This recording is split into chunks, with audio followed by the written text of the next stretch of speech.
This Torah class is brought to you by TorahAnytime.com. So now, welcome everybody, welcome all our Torah Anytime viewers. Tonight, we are learning for the zchut of Baruch ben Yoel Tova, for bracha of Parnasa and Shalom Bayit. The topic that we are dealing with today is going to be a sort of a dual topic, but it's really one. We're going to speak about the Holocaust, as this comes out very often when people argue against God, against religion.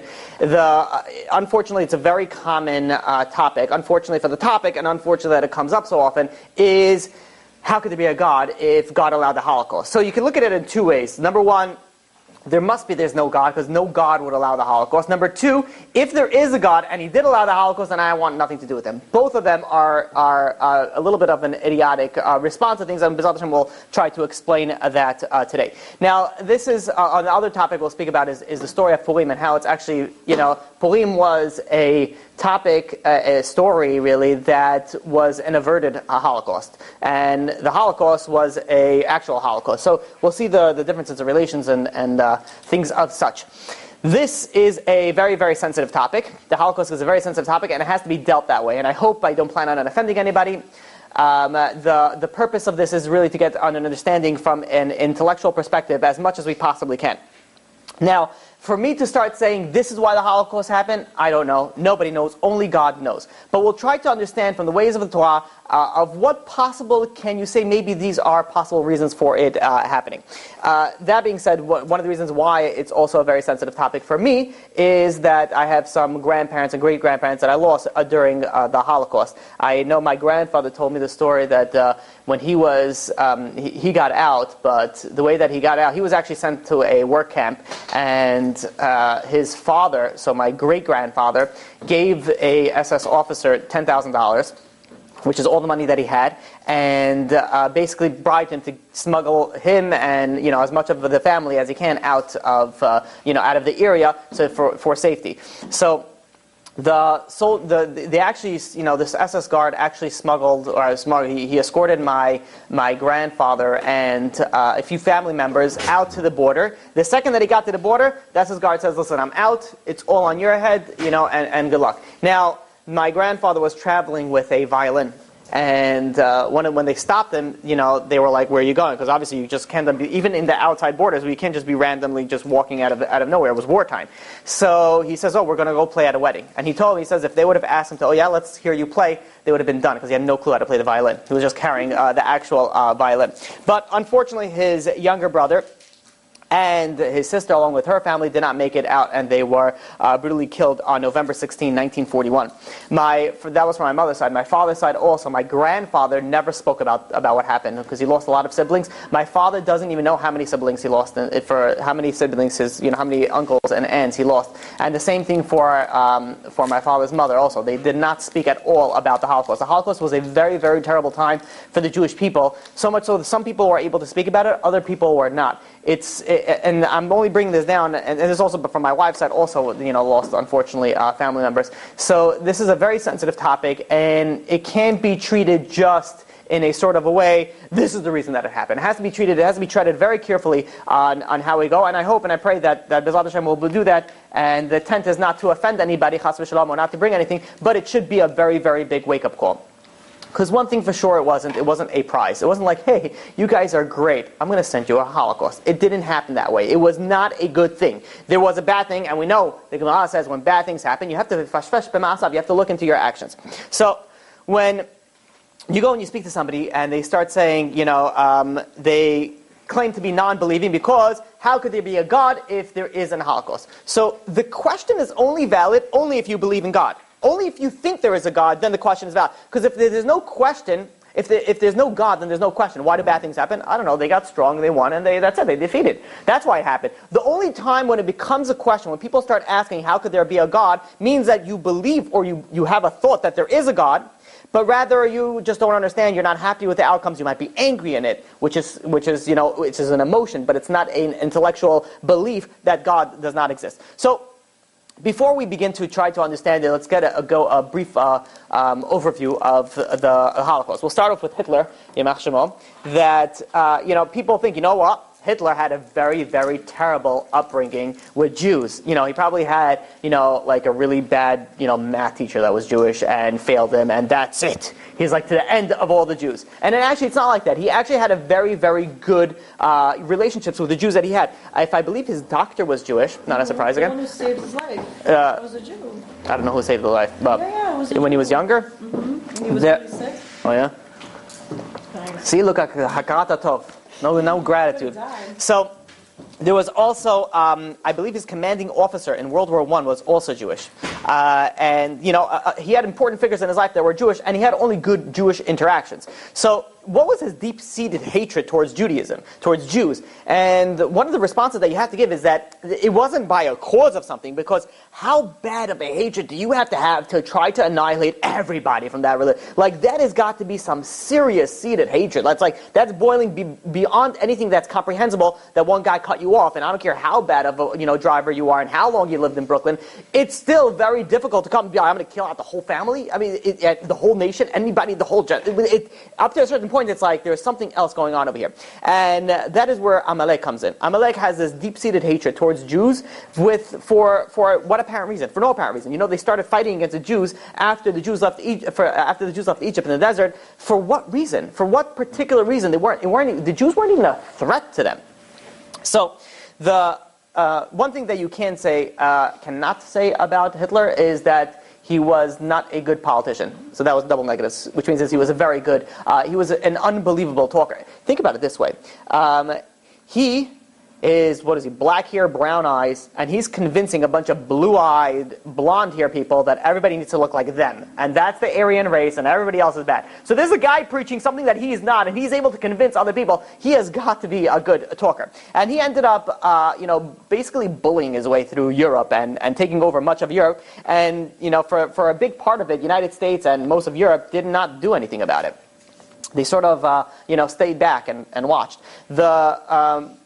To understand now where and how the Jews in the spiritual level ended up in the Holocaust, we have to back it up a little bit to the Enlightenment period. The Enlightenment period was between 1650 to 1850. This was a complete change in the way that the world viewed things. Originally, it was this basically the Enlightenment period turned the world into more of a secular viewpoint. So at one point it was very good because it brought the scientific revolution, it brought industrialization, it brought democracy, but at the same point in time it really turned away from religion. This turned away from religion, and very, very odd and interesting, the less that the religious Western world became, I'm talking about the Christianity, whatever it was, the less religious they became, the better off it was for the Jews. They sort of didn't care. They didn't care about their God. They didn't care about your God. They didn't care about anything. They cared about, having a good time, doing what they wanted to do. So there was no fanatics that were trying to kill the Jews because of being Jews.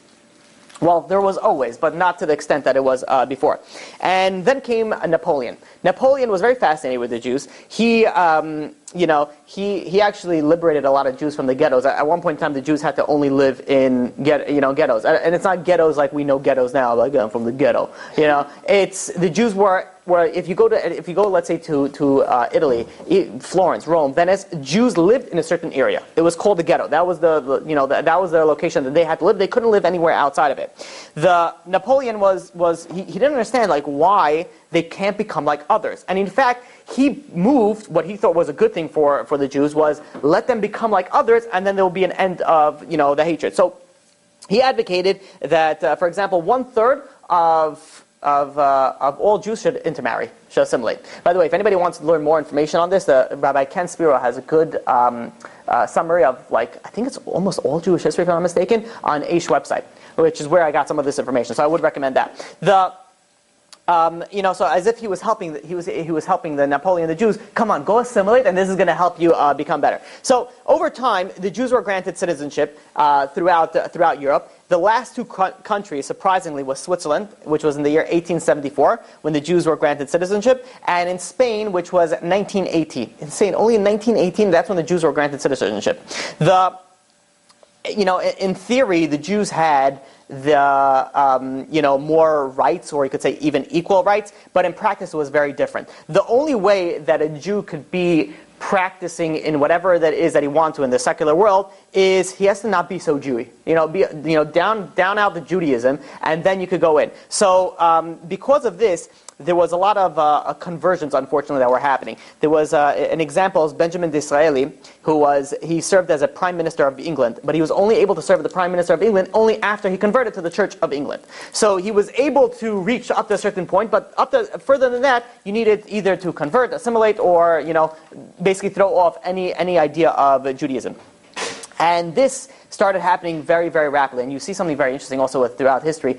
When the Jews were oppressed, we sort of held on to their religion. The second that we got some freedom and we were able to do what we wanted, we sort of got lost in the world.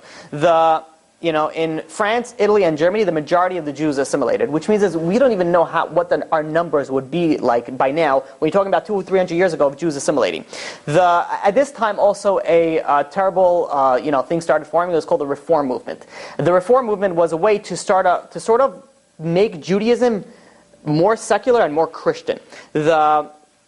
The leaders of the Reform movement, they decided that they're going to go and get rid of certain things like circumcisions, covering of the heads during praying, tzitzit, talit, shofar, Hebrew language, everything's got to go.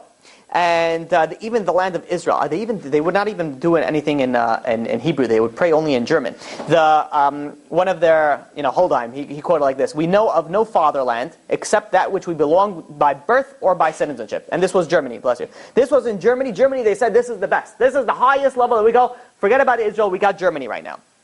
By the middle of the 19th century, the Reform sort of took away Shabbat and moved it to Sunday to become more like Christian. They also inserted a choir and a organ, so it'll be also more Christianized. And they started singing German songs as well in the prayer over there.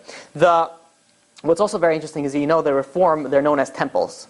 If somebody asks you where's the nearest temple, either he doesn't know anything about Judaism or he's Reformed. Because Jews don't go out going to temple today. Reform specifically call their synagogues their temples. Why do they call them temple? Because they're not waiting for the temple to be rebuilt. They're saying, no, this is the temple. We don't need anything. What we have in Germany right now, this is the temple. We don't need the Yerushalayim. We don't need the Bet HaMikdash. We don't need anything else. We're okay right now. The Reform started taking away, they said that the Torah was not given by God. The Torah was a man-made document, which what's interesting, for 3,000 years, no Jew ever, well, I can't say ever, no sect of Jews said that the Torah is not from heaven. There was the Tzedukim, there was other people, like the Karaites, that they went and they said, no, the oral law, that's when they start questioning. The rabbis made it up. That came already a while ago. But to say that the written law did not come from God, was man-made, nobody ever said it. Only comes the Reform 300 years, 250 years ago, and they decide they know better. Then the past 3,000 years, we got it all wrong for 3,000 years, and they got it. So we had over here a sort of a pre-Enlightenment period and a post-Enlightenment period. So in the pre-Enlightenment period, we were hated because we were so different. You're not intermarrying, you're not doing business with us, you're staying by your own thing, so we were hated. After the Enlightenment, we started becoming like the non-Jews, and then we were hated. Now you're becoming too much like the non-Jews. Why are you joining us so much? And this is where Hitler comes in, and he produces something called the Nuremberg Laws, which stated laws as follows: marriages between Jews and German are forbidden, which means Germans, and a Reich citizen can only be a state member only if he is of German blood. A Jew cannot be citizen of the Reich, sort of backdating everything that was there. A Jew cannot exercise the right to vote. He cannot occupy public office. Jews are forbidden to display the Reich's national flag or show any national colors. So this was the type of laws that were coming out in Germany before even the Holocaust came about. This was what happened pre that. In 1938, actually it was November 9, 1938, this was where the first explosion of anti-Semitism came into actually full force. It was known as Kristallnacht. This was known as the Night of the Broken Glass. What happened was, there was a lot of glass broken. But 191 synagogues were destroyed, burned, and I think it was like 91 people were killed. There were also, besides that, I think there was like 30,000 Jews that were arrested, and they were fined 1 billion marks, if I'm not mistaken, so roughly $400 million for the damages. What? Weren't their businesses also destroyed? Oh yeah, at one point everything, but here is specifically synagogues. Yeah, but 1 billion marks wasn't a lot. There was inflation. That's also roughly talking about $400 million, if you substitute into now. So, obviously the Jews were trying to get out, but no one really wanted to take the Jews in. I think America took in about 200,000. Canada took in about 5,000, and that's it. And I think, if I'm not mistaken, they asked Canada, how many Jews can you take in? They said none will be too many. And so we weren't really welcome in many places. And all in all, we had about 800,000 Jews were able to escape, the Holocaust.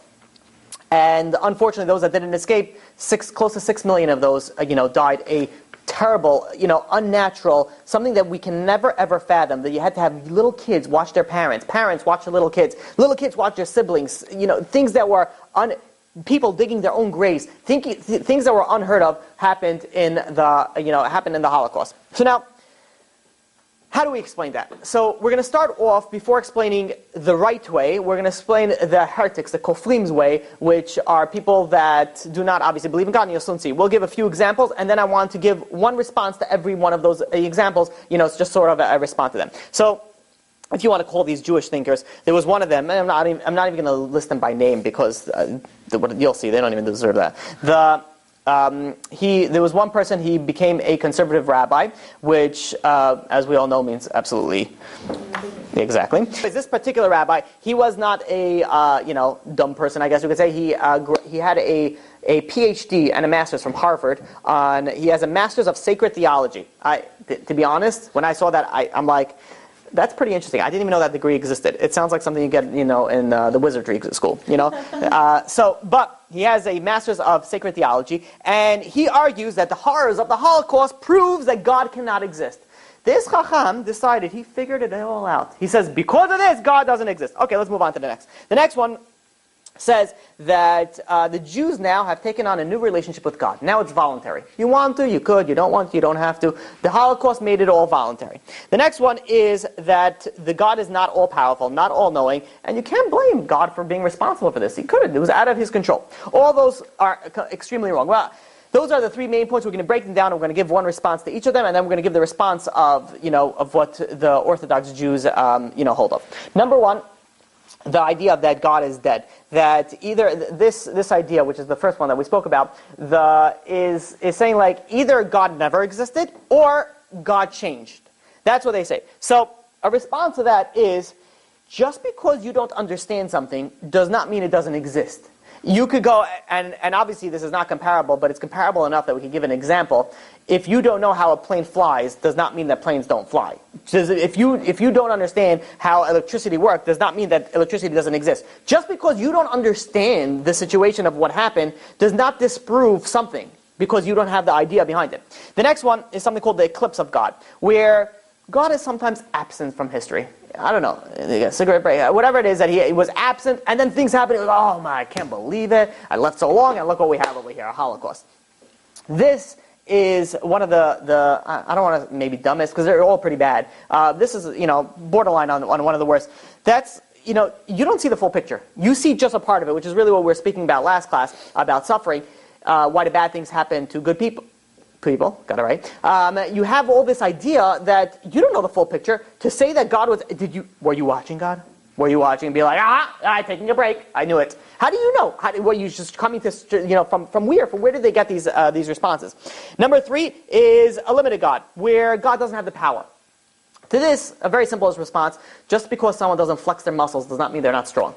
Just because you don't see the muscles does not mean that the person is not strong. In fact, a weird, thing that sometimes you see, like the really scrawny people, they're like the strongest. You have no idea what, I was, as a kid growing up in, we were, in school, not always, play chess and checkers, and, tend to be a little bit wild. And surprisingly the scrawniest kids were the strongest kids by far. Like there was one, I remember one kid, he was so skinny, like a wind you thought he could, but this guy he would be able to put anybody down. I really don't understand it. But, so what? Just because someone doesn't look strong doesn't mean that they're not strong.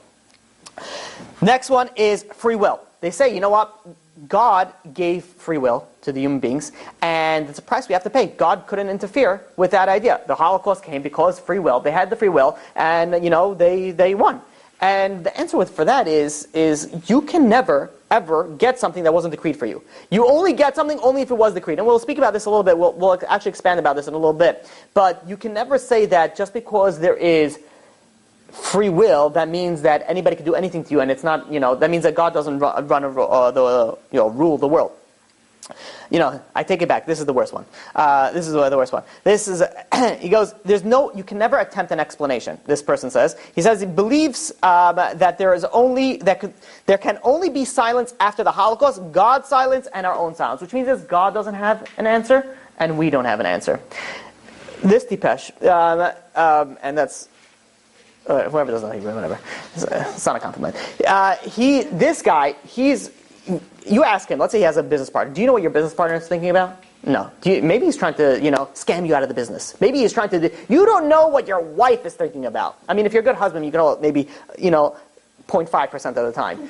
A good wife usually knows 99% of the time what the husband's thinking about. But you don't even know what your partner is thinking about. You expect that you know what God's thinking about. All of a sudden, these people have answers for everything. These are answers that are not even, they're incomprehensible. It makes absolutely no sense.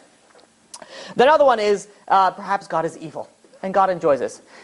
And our response to that is, God is not a sadistic, abusive parent that enjoys, what would be the point of creation? To watch people suffer? I mean, if that's your belief about God, then that's a terrible act. That person, by the way, for sure went through something. If this is their belief that God is evil, that person went through some stuff in their life. And if they come to you and they say, you know why God doesn't exist? Because God is so evil. By the way, that all that guy is asking is there's some emotional thing going on over there. They need a hug. I don't know. They need something. Maybe a shot of tequila. They need something, but it's not. God is not their issue. The other one, and we'll finish with this on the list of kfirot, is that God has broke His covenant with the Jewish people. Divorced. That's it. We're done. If anybody messed up something, it was the Jews. Look at how we were for the past 300 years, for the past that we were going away, and all of a sudden, we get a little, well, it's not a little, it's a very big potch, and all of a sudden we're like, no, it's God's fault. This, what it reminds me of? It reminds me of, you have these abusive spouses that they say, I'm hitting you because it's why do you make me hit you? Why do you make me abuse you? Those are the people that they convince the other person that they're getting abused and it's their fault. And these are people that get angry, they hurt somebody, and they say, it's your fault that I got angry. It's your fault that I got hurt. Who are you to decide that? And by the way, when you realize from all these things, these are all excuses.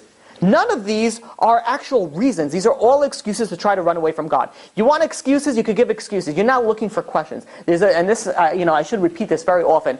When people have questions on God, that's good. When people have excuses on God, there's nothing to deal with that. When you're starting to deal with excuses for God, there's no one that can ever convince you not, because you're making an excuse. When you make an excuse, there's no response to an excuse. It is, though, now we have to look at the real response and what really is going on. Because if we're the chosen nation, we are the nation that received the Torah, we are the top of the top, we're supposed to... we're the most persecuted nation in the entire history of nations. So best, worst, did we flip the thing? It really does beg you to think about this. A quote for you. This is from Rabbi Yitzchak Finger. Brings down in his book Ask Judaism. Viktor E. Frankl. He was a renowned psychiatrist. He goes and explains like this. Says, imagine you have an ape that you keep on injecting this ape. Let's say you're giving him some antibiotics, whatever it is, and you keep on injecting it, and he needs to get at a certain point in time. Do you think the ape is ever going to be like, this is for your benefit, and they inject it, and the ape's going to be like, oh, okay. Thank you. Yeah, do this side, because this side is a little bit red. No, an ape, no matter how many times you're going to do it, you feed it treats or whatever it is, it's painful. The ape's not going to understand it. Just like an ape can never understand and say, oh, you know what? This is for my benefit. And this is, by the way, this is someone who was a Holocaust survivor. It comes out and says, then how are we to understand what God's doing? How can we understand what's going on over here and start saying that this is not good and this is good and this is not? We only know, and this is something we spoke about very, very in length. Not proper English, but okay. In last class, we have the Parsha in Bechukotai goes and says like this: In Bechukotai telechu. If you follow the Parsha goes on and speaks. If you follow my laws, then good things are going to happen. You're going to have peace, security, power. If you don't, then you'll have war, helplessness, pain, a lot of unhealthy and good things. The idea behind this is as follows: when we act like we're supposed to act, then we raise above the laws of nature. When we start acting like everybody else, and by the way, when I say we act like everybody else, acting like the non-Jews, for example, The non-Jews are allowed to act the way that, assuming they're the good, righteous non-Jews, they're allowed to act that way. We are not. We have 613 commandments. They have 7 commandments. We have to act a certain way. They could act a certain way. We cannot act like them. They, in most aspects, they can't act like us, but they could, if they do wish to convert. When we start acting like them, then we no longer have the power of being above nature. Now we're just like everybody else. And I get this all the time. I get this question, and I really don't like to answer this question on camera, but I need to do it once, so I'll do it right now. Because the question comes off often is, do the Jews and non-Jews have a same place in heaven? And the answer is, very obviously and non-racist at all, no, they don't. And let me explain that. The idea behind this is like this. Look, think of it this way. You have an employee, you have a manager, you have a supervisor, or however it goes before, then you have a director, then you have a vice president, then you have the president. If the manager messes up, it's bad, but it's not as bad as the director messing up. And that's not as bad as if the vice president messes up. The higher you are, the more you mess up, the greater it is. Now, at the same point in time, the compensation is not the same. The manager has more responsibility than the employee. The senior vice president has more than the manager. The director, and so on and so forth. Everybody has the more responsibility. You get paid more for it. The Jews have 613 commands that they need to do. We have a lot more stuff that we need to do. Now, we get paid for those stuff as well. The non-Jews have, 7, and they get it. Not to say that there are some non-Jews that they're righteous non-Jews, and there's some unfortunately Jews that they're wicked Jews. To say who is going to be higher in that, that's I cannot say that. But to understand this topic, concept a little bit further, you have, I want to say one of Obama's kids, but I don't know, and I don't really care. They did something. And it was something that all I really don't know how old. I probably should have done more research on this, but just bear with me. I don't know what they did. To be honest, I don't know if that was it. All I know is, so let's say they were in college and they smoked some cannabis, and they went and everybody in college apparently, of course, if you're not, you're not supposed to be doing it, but they do and they smoke it. So why is it that the newspaper blasted out? You'd be like, oh, look at Obama's kid. Look what they're doing. Be like, I understand, your son is also doing the same thing in the same college, probably same dealer. Why is this one singled out more than the other one? And the answer is the higher, and this is the way that it works in the world. The more that you higher that you are politically, financially, in any power sort of way or fame, you get held in a different degree. Every little thing gets dragged into the light. That's why you have, unfortunately, let's say a Jew gets arrested. If he has a little beard, slap a rabbi to that title. Rabbi gets arrested. Well, what made him a rabbi? Oh, it sells better in the papers. You have all these times that people go, rabbi gets arrested. What rabbi? This guy, this guy is no rabbi. He messed up. Okay, some people mess up. But we say, but when you slap a rabbi, that it sells better. Why? Because you're a rabbi, you expect more. So too Judaism. In Judaism, the Jews are expected to do more. We are expected to be living at a higher standard of life, morally. To take this, a little bit, sideline it a little bit.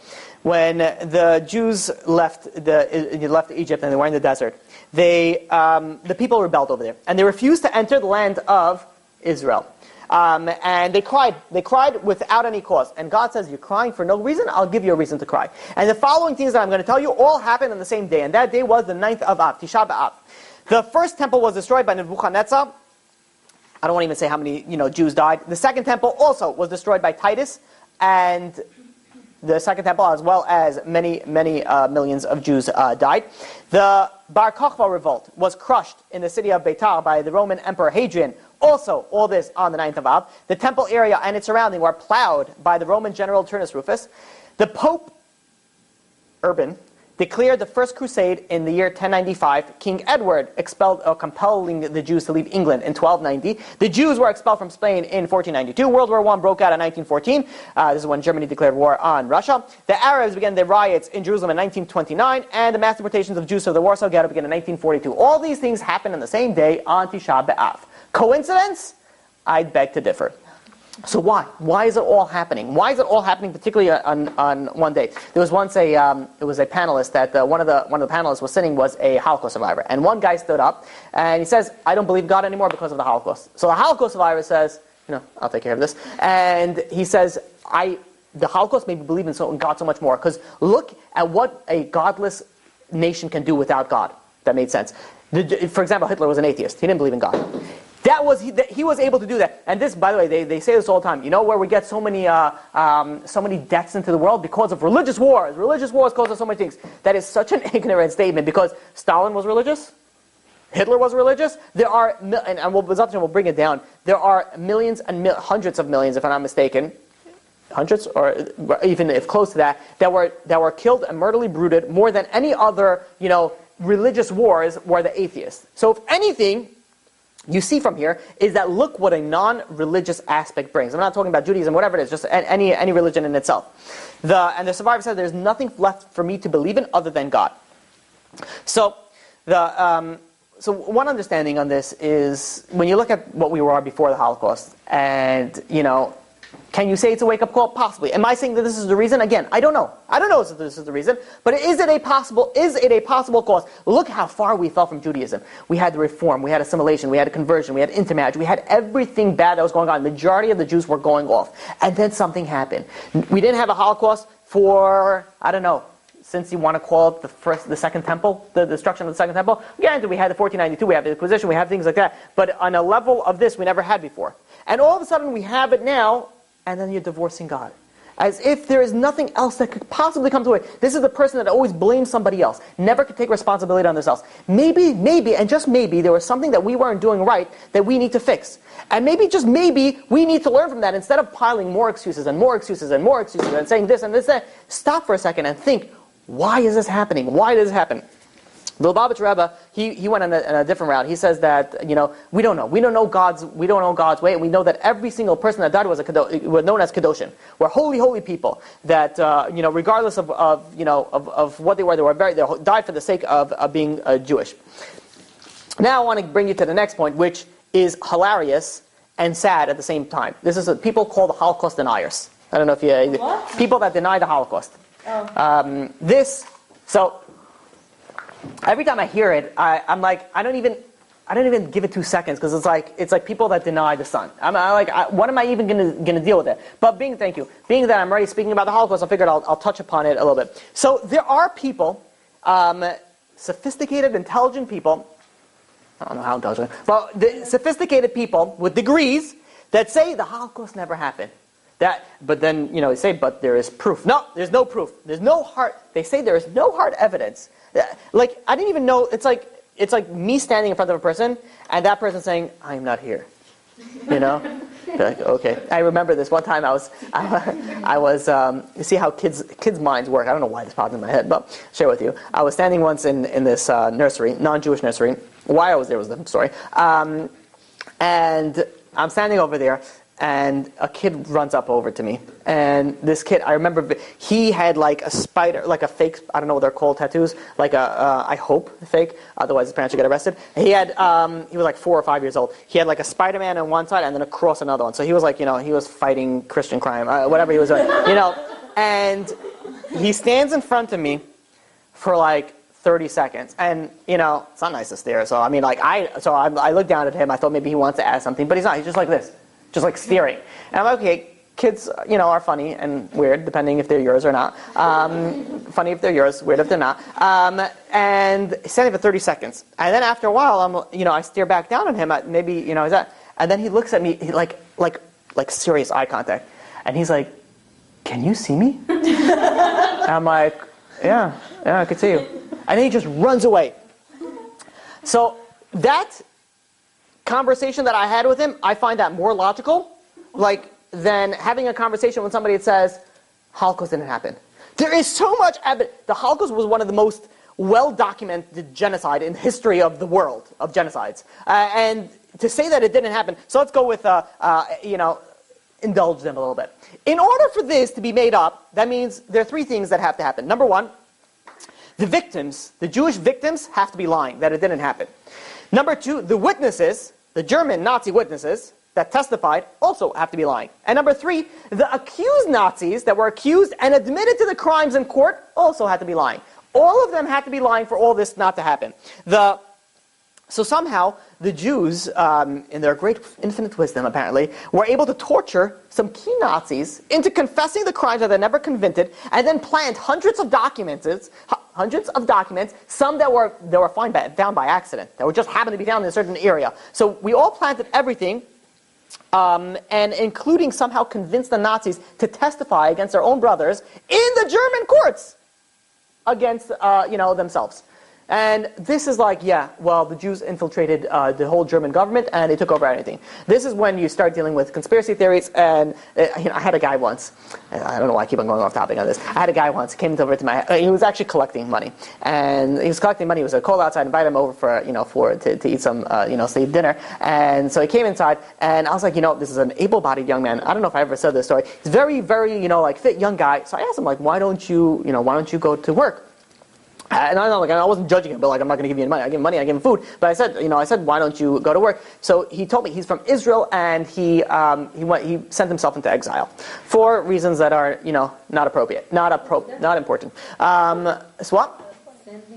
He decided he's going to go on exile. What does that mean? Again, not important. So he comes to America and he says, he works a little bit over here and he collects money and whatever it is that he does. So I was like, okay, fine. We started talking, and something didn't bother me until all of a sudden the conspiracy theories started coming out. I'm like, yeah, that's where it is. Yeah, now I know of the situation, because there's some people that are so involved with conspiracy theories that it's like, dude, come on. Just like, the Jews own the government, they own the money, they own this, and we own the banking system, we also own the media, and we also part of the Illuminati, and we also, there was an inside government job, take down the 9/11. I know I'm going to get, by the way, emails now and be like, well, actually, I had over here, it's all explosions beforehand. The face of the devil came out in the dust. So, now, whether it is or it isn't, I don't know. I didn't do enough research into it to actually say now. But, I don't say all conspiracy theories, but some conspiracy theories make you look a little bit, call people in the white coats, type of situation. Some conspiracy theories, all right, I'll give that to you. I'm not, against the whole conspiracy theory, but to say that the Holocaust didn't happen, you need white coat people. And you need to be tied up and locked down. To say, I don't understand the overwhelming evidence. If you never looked at it, then fine. You're just an ignorant person that just says whatever they want. We have plenty of those. But to look at the evidence and then say, no, it didn't, and to even, in the past 50 years, since since the trials and everything, not one Nazi or German or whatever ever came in and said, yeah, we were forced to do it. So we did such a good job. We did such a good cover-up job. And they're like, yeah, you guys were really good at it. I'm like, does this make any sense at all? Even if you just go based on population statistics, they say we have no hard evidence. The populations, what happened to all the Jews? Where did they go? So they actually claim, no, only 300,000 Jews died. So where's the other 5.5 million? Where did they go? The way they explain the crematorium, again, this is a whole topic in itself. What about all the photographs? It could be faked. Photoshop, or whatever, it didn't exist back then, but whatever, there's something else. So, they go on and on with all the craziness that they go through. Now, when I read this, when I started reading into it, and then I was like, you know what, it always bothered me when people said, I don't believe in God. And then I give them proofs, and they still don't believe in God. Now, you want to refute the proofs? I'm all for that. But to not even refute the proofs and just say, no, fake news, everything's fake. To say that, that's something so ignorant. I'm like, how could that be? But now when I read this, and I was like, you know what? If people could go and deny the Holocaust, which is hard fact evidence, you cannot deny the fact that, and there are senators, not yet, there's someone's trying to run for a senator, that he is I don't know if he calls himself a Nazi, he's not affiliated to any group, but he believes that the Jews made up the Holocaust, it wasn't there. What would be the purpose for all this? For money. We did all this for money, and maybe for the state of Israel, depending on who you ask. The absurdity of how it sounds. Like, there's a certain point in time, I wonder if they hear themselves on how crazy they sound. To say you have the facts and to say everything is all fake, then, when somebody comes over to me and says, I don't believe in God, I'm like, all right, you're not as crazy as the guy. I mean, you're not crazy at all. I mean, some people just need the knowledge for it. But to the idea that you have somebody who could just go into facts that are just like, this was not a good cut. This is black. And be like, no, this is red. And we're all non-colorblind. If someone could say that, then it doesn't bother me all of a sudden so much when somebody cannot understand God. The real reason behind it all is these people, they don't want to believe in the Holocaust. They don't want it because then there's something that they need to feel bad for the Jews or whatever it is that the reason they want it. So they have the same idea. They have these excuses.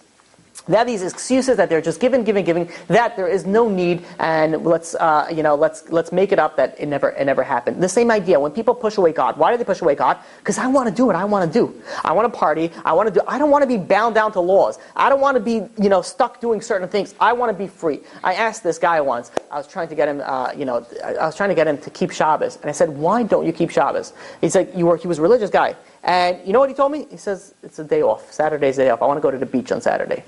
I'm like, go Sunday, go Friday. Like, why do you have to be specifically? And he had no reason. And he believes in it. It was very interesting because whenever that happens, I figure they don't believe in God. But no, I believe in God 100%. They believe in God. It's like whatever.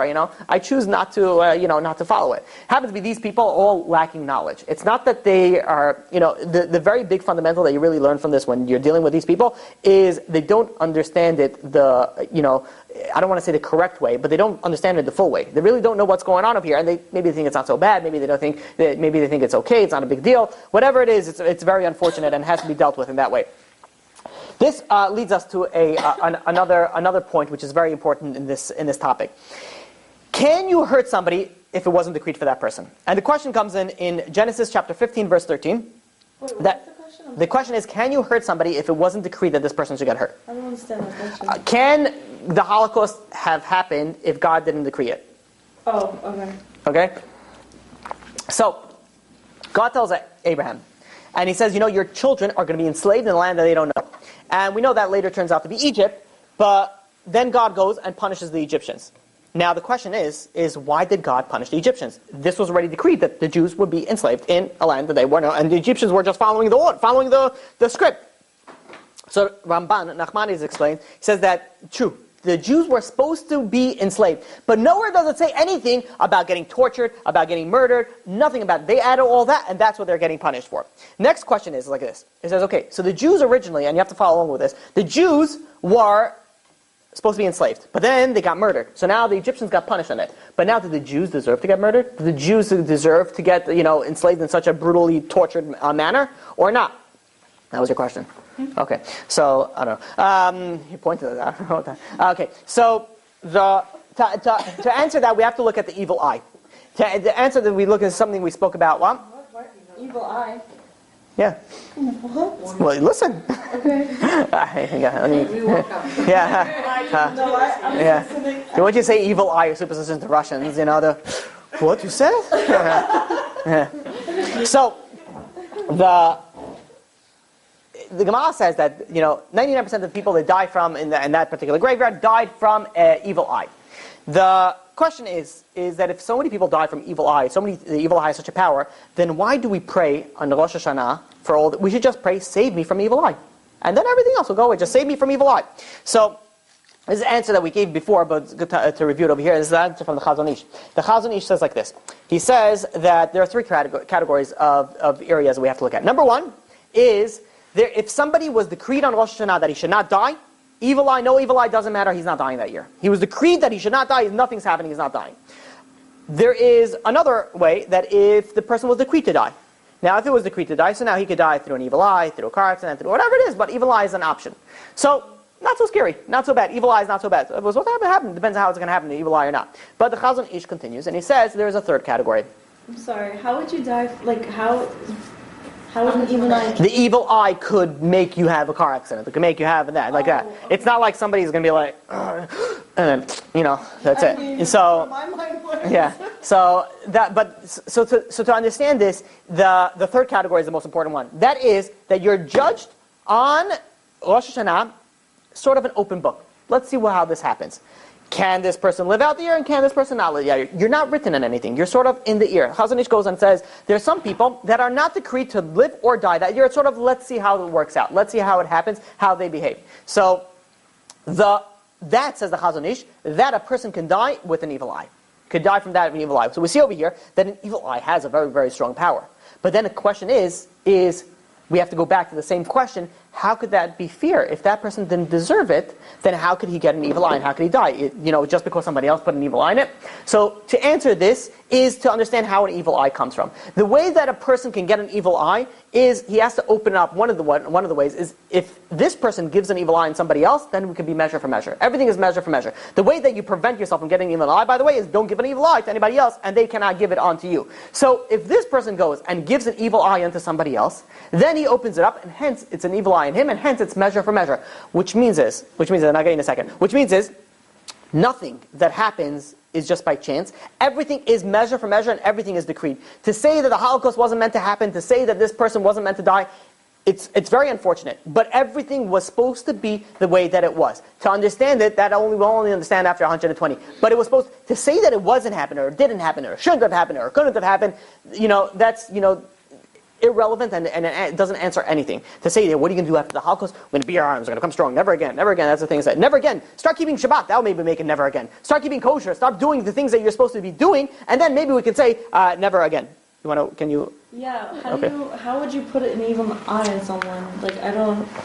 An evil eye works, by the way, like this. Okay, so if you do want more information, we have a whole class titled Evil Eye and Superstition, I think it was, in Torah Anytime. You mentioned so if not, I'll explain that over here. The way that the evil eye works is that if you go and give an evil eye in somebody else. Now, how do you go and give an evil eye else? Do you concentrate really hard on that person? No. The way that it works is that this person, let's say, has a beautiful ring, and you are going to say, how come she has that ring and I don't have it? That makes an evil eye. Well, it's jealousy, but in an aspect of why do they have it and not me? I am better than that person. I should have it. They shouldn't have it. So what you're really doing in the upper world is that you're opening up then the angels open up and be like, okay, well, let's see. Do they really deserve that beautiful ring? And they start opening up the books and they start looking at me. Maybe they don't deserve it. Yeah. Evil eye question, I'm assuming. Okay. So that everything is measure for measure. Which means is no one can hurt you if it wasn't decreed. And how was it decreed? You must have done something that make it to have it decreed that way. This brings it down this story of a farmer. This farmer goes and he has a horse, one horse, and the horse runs away. And his farmer, I think I read this on simpletoremember, I think .com if I'm not mistaken. And the farmer comes back, and the people come to console him because his only horse ran away. And they said, well, I'm so sorry about your horse. It's terrible. And he says, listen, bad, not bad. I don't know. I don't really know the whole story. 2 months go by, or whatever it is, a week later, depending on how much attention span you have. And the horse comes back. The horse made a bunch of friends. They made 20 friends, and 20 horses came back now. So he has 21 horses. So now the farmer's neighbors, they came to start going to him and say, I want to congratulate you on all this amazing thing. You got now 21 horses. That's unbelievable, wild horses. So he says again, I don't know, good, not good, I don't know. Then one of the following days, this farmer's son was riding on one of these wild horses, and they were becoming really wild, and they flipped him off his while he was riding. He fell down and he broke his foot.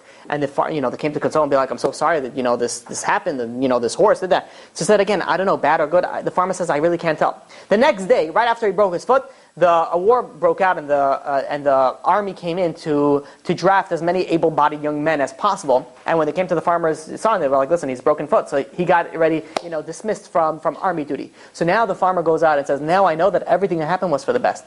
The same thing, we don't know. And we don't know the whole story. We don't know the whole situation. And as hard as it is to say, and it's very difficult, everything that God does is for the best. How do we understand that? We lost family members, we lost that. I don't know. I can't give you the answer for that. But one thing I do know is that you have a Father in heaven that loves you and cares for you for every single thing that you do, and that is, automatically that is for the best.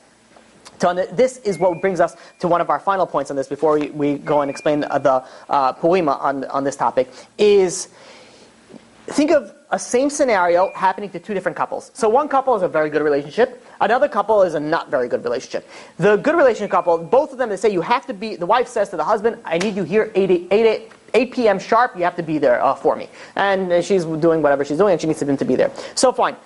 Comes 8 o'clock, the husband doesn't show up. 8:30 doesn't show up. So the good couple, where they have everything good, she sees the husband's not showing 8 o'clock. She's not showing at 8:30. She's not showing at 9 o'clock. What is she thinking? Something happened to him? Is everything okay? I wonder if everything is fine. Now you pause that scenario. You have the same exact scenario in a bad relationship, and the wife, is waiting there. 8 o'clock shows up. The husband doesn't come. What do you think she says? Of course he doesn't come. He's good for nothing. He doesn't do anything right. 8:30 doesn't come. I'm going to have his head. 9 o'clock doesn't have. If he doesn't have a good reason for this, he better be dead. If he's dead, then he is going to deal with it. Same scenario, different responses. Why? Because it depends how you view the other person. If you have a good relationship with God, then you see that God loves you and God cares for you. Then anything that bad happens, you be like, okay, if God loves me and God cares for me, this must be for the best. If you have a bad relationship with God and you don't like God or whatever it is that you have with God, then everything that you see is going to be bad and it's going to be terrible and everything is bad, bad, bad, bad, bad. Why? It all depends on the context of your relationship with God. And really, that really depends on everything. Now, I want to share with you how this is actually related to on Purim, and then we'll open up for some questions.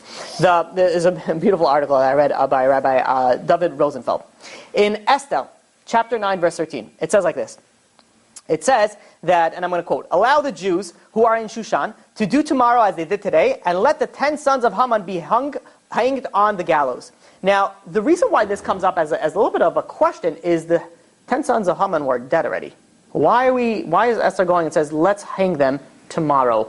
Let's kill them tomorrow. So there's two things that we need to focus over here on. Number one, the word for tomorrow was used machar. Machar often means to in the distant future, not just tomorrow. Often means like tomorrow, like very, very far in the future.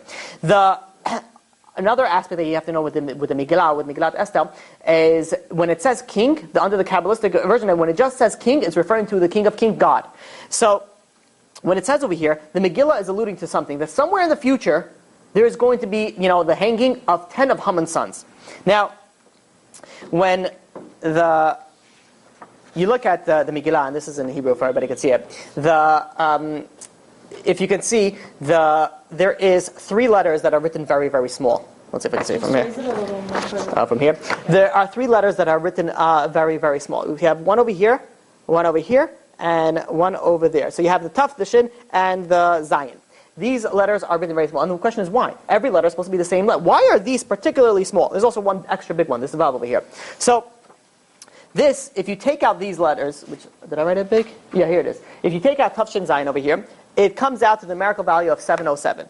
And the Vav means the 6th millennium, which means this is the year 5707. What is the year 5707 in the American calendar? It is 1946. What happened in 1946? Oh, this is amazing. It's unbelievable.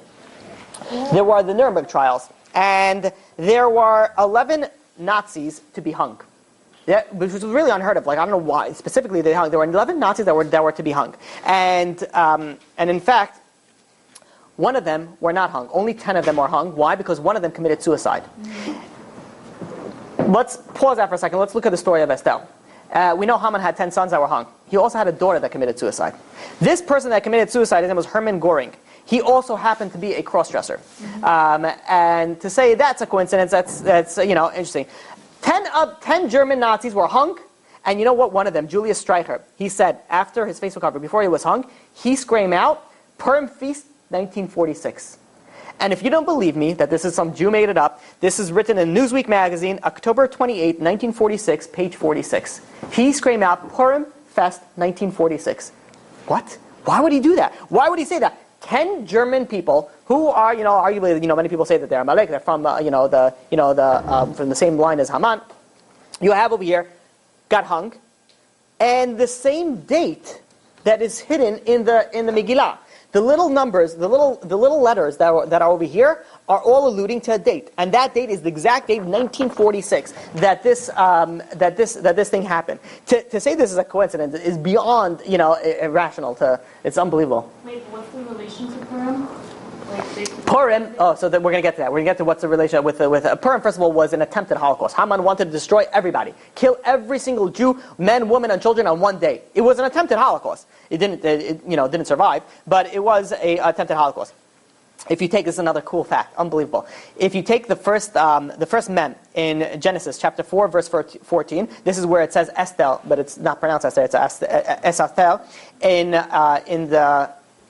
in the Chumash, you take and you go from the first mem and you skip 12,111 letters, which stands for the exact amount of letters in Megillat Esther.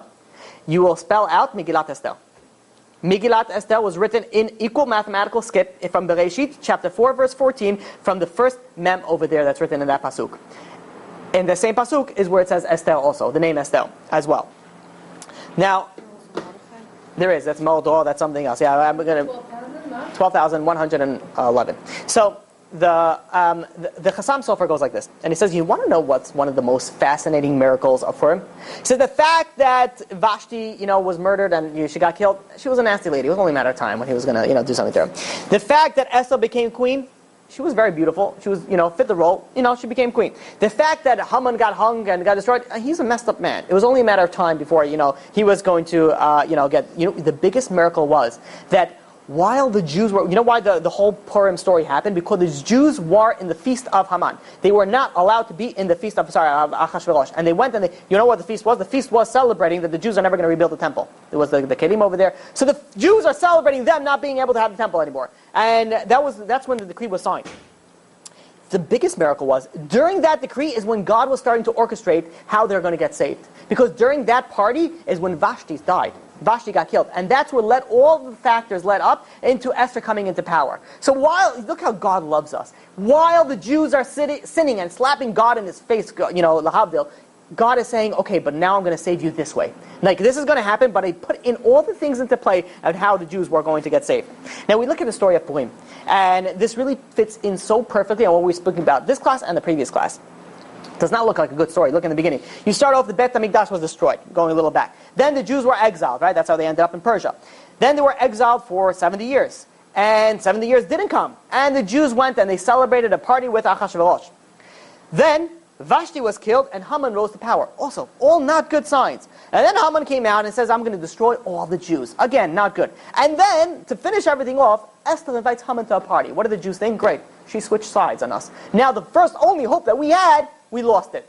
Everything looked like it was going bad. And if you go to Esther, on this idea I spoke about last year, I didn't speak about it here, I spoke about it at a different location, as follows, that Esther had a very, very hard upbringing. She didn't have any parents. She was an orphan.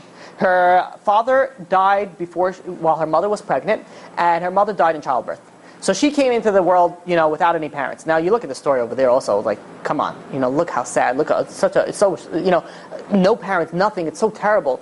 And I'm sure people ask questions, like, what's going on? Like, how could God do that? It's just such an innocent little baby. And, as, the time goes on and she grows up, and she always she always wanted parents. Like any orphan would always love to have parents. But there was one main reason that she wanted to have a parent. And that main reason was she was a righteous woman. And everybody was able to honor their parents. And he says, I can't honor my parents. Says the Alshich, she wanted so much to honor their parents, but she couldn't. She didn't have any parents. Says the Alshich, that's the greatest honor possible to a parent is when you want, in exactly the aspect that she was doing. Because we know something very important. That if you really, really want to do something, but you weren't able to beyond your abilities, you get rewarded as if you did it. So if you really, really wanted to give charity to this person, but you didn't have any money, you couldn't, whatever it is that you couldn't do it, but you really, really want, you get rewarded as if you did it. It's not, again, people take this off of really, I want to. Eventually I'll become modest. I want to the 10th power. And that doesn't count. I'm talking about where you really want it, really badly, and you just can't, then God counts it as if you did it. So now, whenever you do a mitzvah, there's factors that get into play with it. You go and you give charity. It's okay, now you get a little honor. Say, thank you, Kavod, thank you, thank you so much for helping me. You get a little honor, you get a little good out of it. So the emotions, the intentions, everything that comes out of the mitzvah comes into that factor. That decreases from your reward, especially depending how you take it. So the greatest way to get a mitzvah, you have two options over here. One is to actually do the mitzvah. Two is to really, really want it, but unfortunately beyond your control, you're not able to do it. Which one is greater? The one that if you really, really, really want to do it, but you can't do it, that's a greater reward. Which means Esther honored her parents to the highest level possible. Because she really, really, really wanted to, but she was just not able to do it. This is how the Alshich explains it. Now, fast forward a little bit to Haman. Haman goes to Achashverosh and says, listen, I want to murder all the Jews. And Achashverosh starts laughing. Says, listen, everybody wants to murder the Jews. We all know, but we can't. They're like cockroaches. It's not possible. You just can't murder all of them. And I don't think he said cockroaches. So he goes and he says, but Haman says, but I am different. I am different. He says, how are you different? He says, because I come from Esav, Amalek. He comes from Aman Hagagi, comes from Amalek, comes from Esav. He says, what does Esav have? Esav has one mitzvah over Yaakov, and that is he honored their parents more and greater than Yaakov, because Yaakov was out for 22 years, running away from Esav, and that's where Esav was able to honor the parents. So Aman says, I have one up on the Jews, and I will be able to do it because I have kibud av va'em. I had the law of honoring your parents. So now everything looks bad. And now when you fast forward, and all of a sudden it's final round, it's a fight round, and you have Haman and you have Esther on one side. So Haman has his honoring of his parents from that, but then you have over here Esther, who has the highest level of honoring of the parents possible, which means is the only person that could have taken down Haman only was somebody like Esther, because she had such a high level of schut, of merit, of honoring the parents, that she would have been the only one to take down Haman. So what looks like so bad, in essence, was all building up to be the greatest saving of the Jewish nation. The thing that no one was hurt, everybody was saved in this aspect of it. It looks bad. Now you look at it in the beginning. You look at all the bad things that happened. The 70 years, it was a calculation, and that's why the Ahasuerus made a party, because he thought that that's it. The Jews are not going to be surviving more. It looks very bad, but in essence, he just miscalculated. And the 70 years came, and when he came, the Jews got back the Bet HaMikdash. You have Vashti was killed, and Haman was raised into power. We just said that's the salvation. That's how we got saved when Haman went into power. All of a sudden, Haman came out with a decree: destroy all the Jews. He says that's what caused the Jews to do tshuva.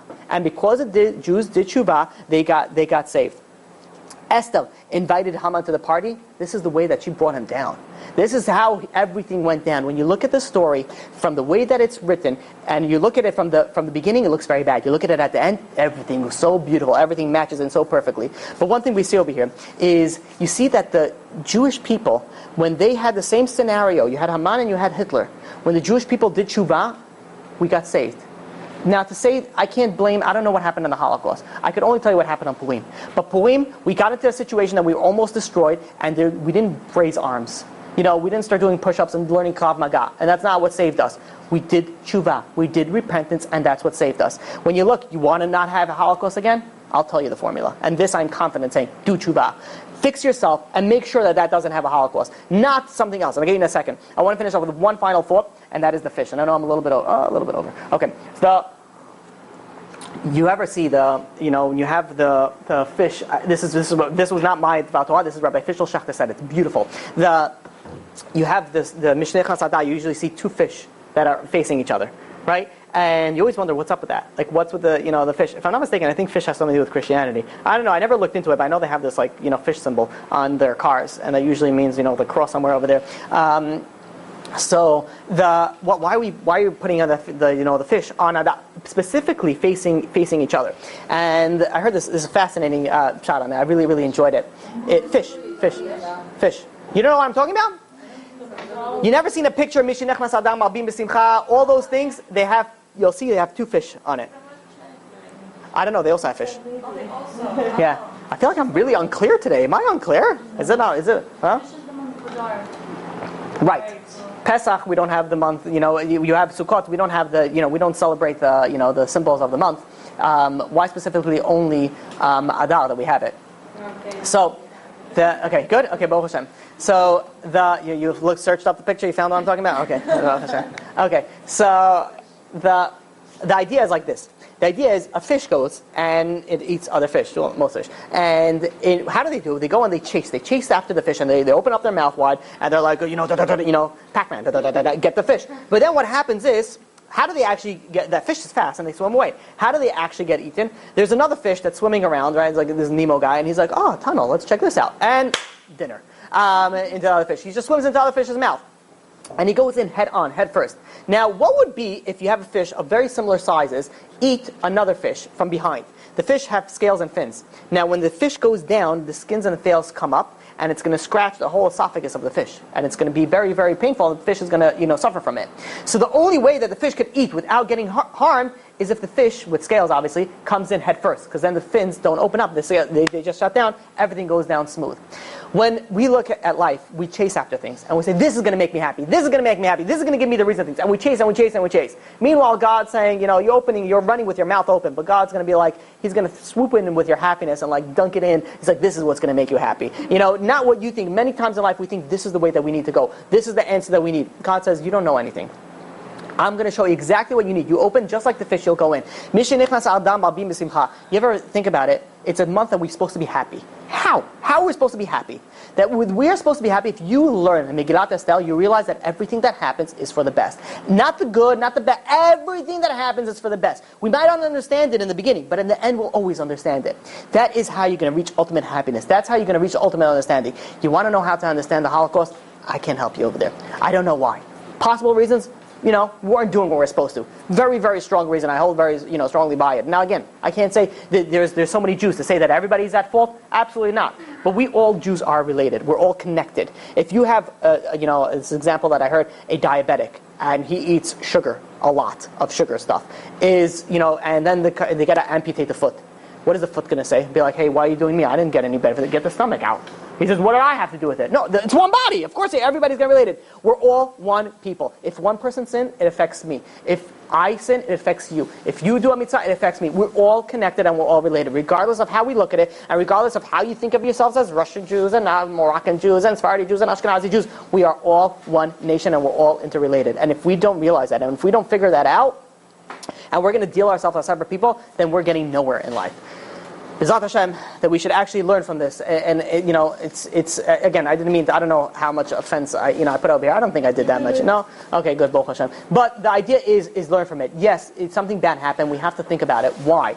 And it wasn't because we weren't strong enough. It was because, and if I may say that, a possible reason is because we weren't doing what we were supposed to be doing. All the heretics reasons, they're all nonsense, they're all excuses, they have absolutely no value whatsoever in it. Okay, Hazak Baruch, B'ezrat Hashem, may we actually, learn, may we actually never have to have another Holocaust again, not for us, not for anybody. May we internalize this, and may we actually, internalize also the story of Purim. It's so, you guys have to learn it inside. It's so awesome. You have to, which by the way, we have a series that we did last year here on the hidden story of Purim. I strongly recommend that.